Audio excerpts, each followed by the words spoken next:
Okay, so tell me, what makes you mad? What makes you just like fume? What makes you totally lose it? I know we've all got something. I know.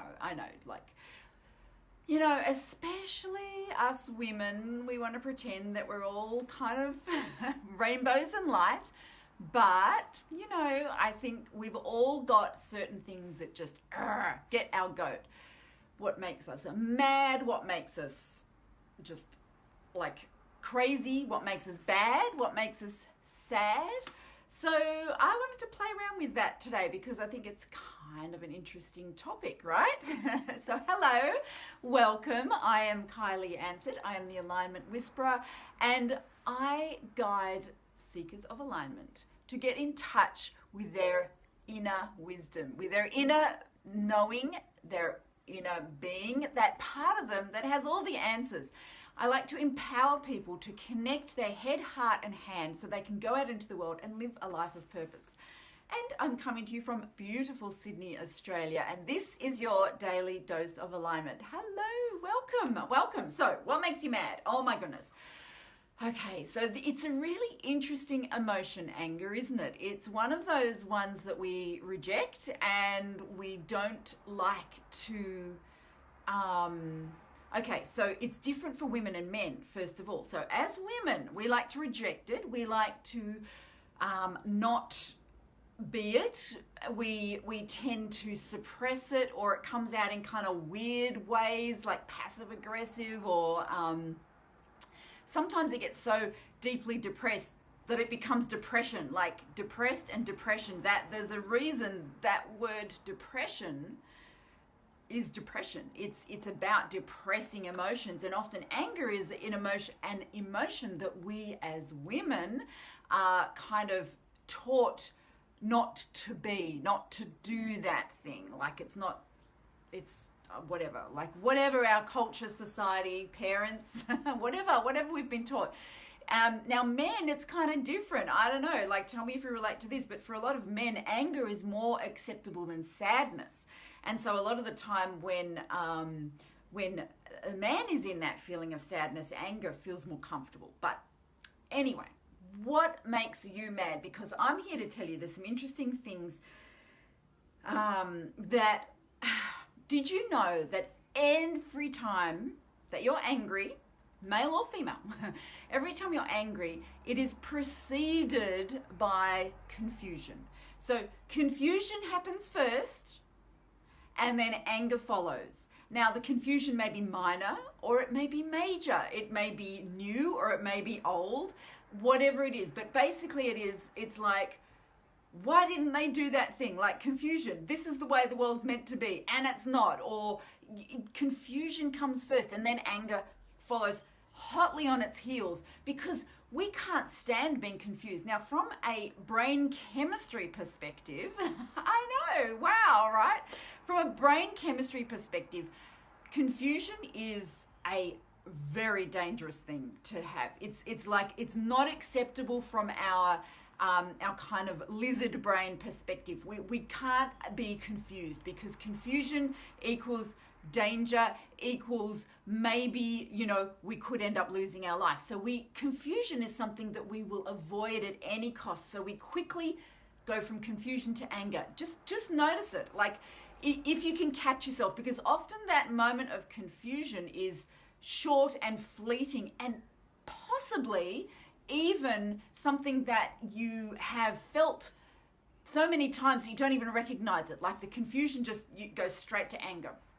So that's the first thing, to kind of be like, wow, well, how interesting. So it starts with confusion and then it goes to anger. Well, how about that? I guess in a way it takes the sting out of it a little bit, doesn't it?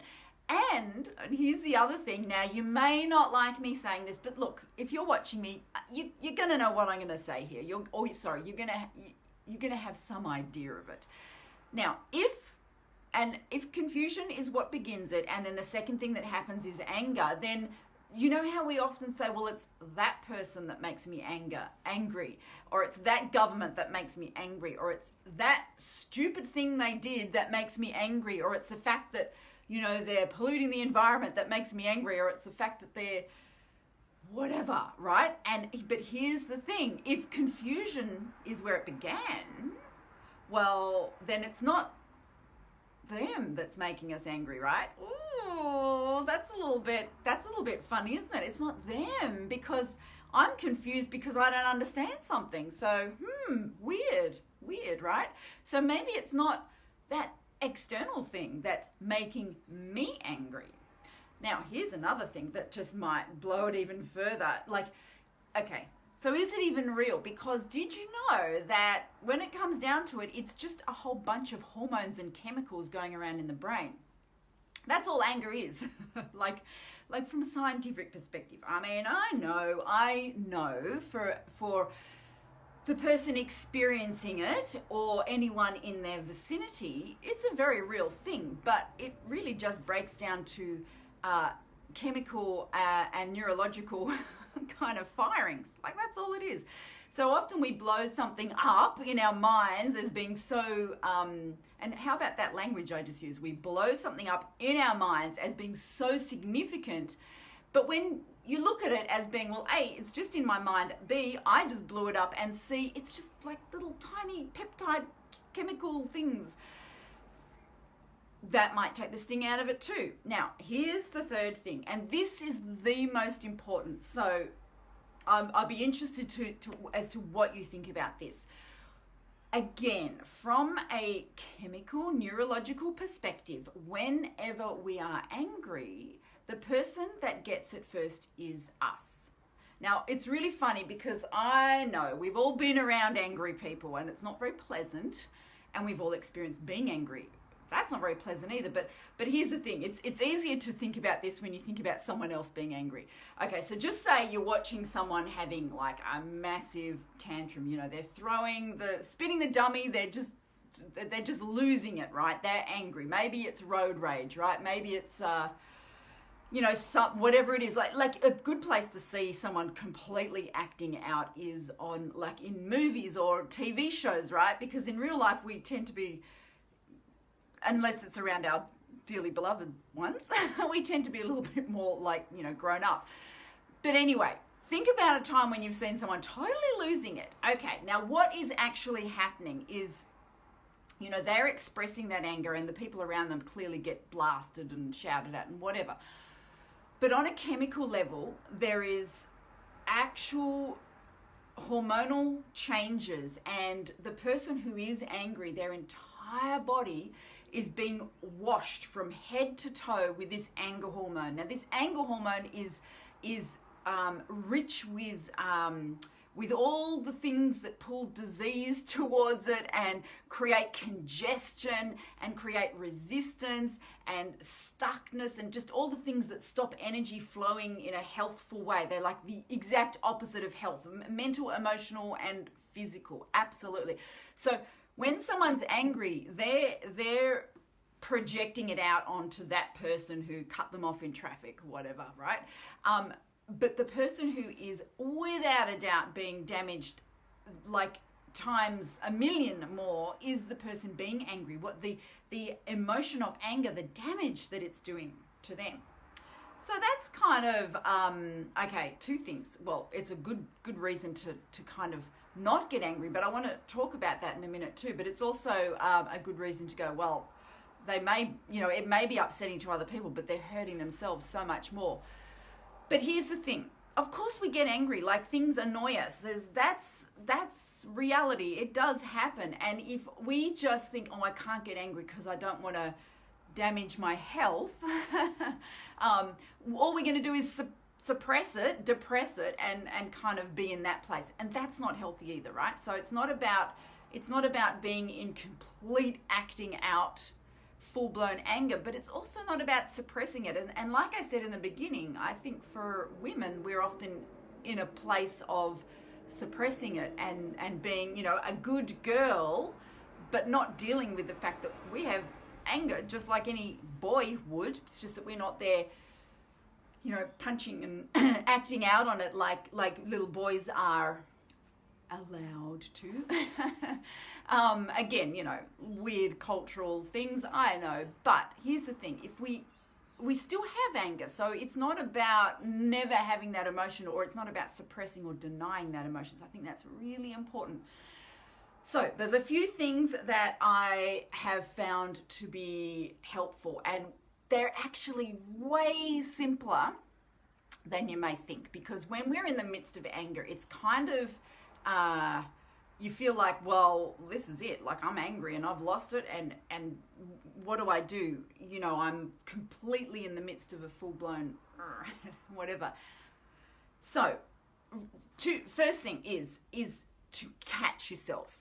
Like, usually what we do is we react, and we're in a reactionary phase, and that's the only thing we see is the reactionary phase. So we don't ever look at it from above and go, oh, this is me being angry. This is me feeling angry. Now, if you can do that, and one of the ways it helps to do that is by meditating, because meditating by its very nature gives you a sense of spaciousness around your emotions, simply by just meditation kind of stretches time.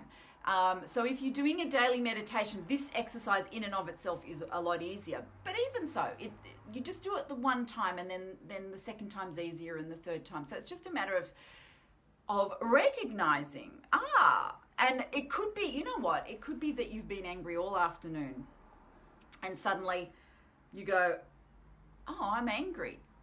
Now, just doing that it's like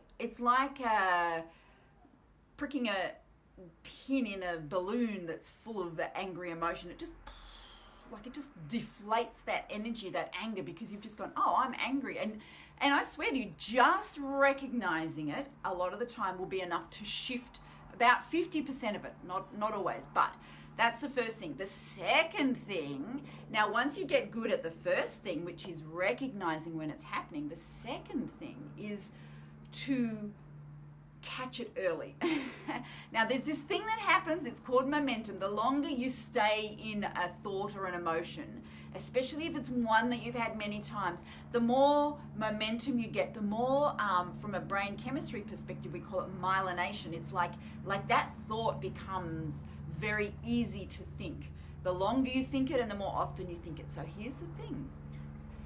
The earlier you can catch yourself and just have that recognition, it's really easy to stop if you do it really early. Now, if you've been thinking about it for an hour or half an hour or even 10 minutes, you've kind of got quite a bit of momentum going behind it. But if you catch it within the first, say, minute, half a minute, you will find that you can snap it and stop it very easily. So that is a really, what can I say? It's an exciting thing to be able to do. It's not, once you start practicing it, it gets easier. I swear.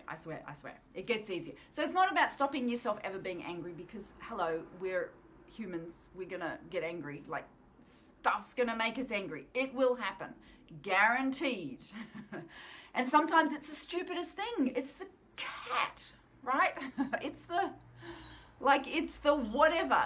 And here's the thing. If you are able to recognize it first and then start catching it early, then you can shift it. And why would you want to do that? Well, you don't want to bathe yourself in all those hormones, and you don't want to suppress and depress it, because neither of those are healthy. You just want to be able to know that you're in control of it, not the government, not your partner, not your cat, you. All right. That kind of felt like a really kind of heavy topic. I don't know why it came to me today. You know what? I actually wanted to talk about happiness, and that was my initial thought, to talk about happiness. And I thought, I'm always talking about happiness. I can talk about anger, and it is pretty heavy. Like, there's no doubt about it. If you've been around someone who tends to be very angry, or if you tend to be very angry, it's a full-on emotion. But let's not be scared of it. Let's not think of it as something that is out of our control or is the fault of someone else, because if we think like that, then it's disempowering, and it puts us on the back foot, and it makes us feel that we have no control. And guess what? You do have the control. You have the control. I have the control. You have the control. We all have the control. All right. Well, thank you so much for playing with me in the Alignment Sandbox. It's been fun. It's been real. And until next time, please know the power is within you. Bye.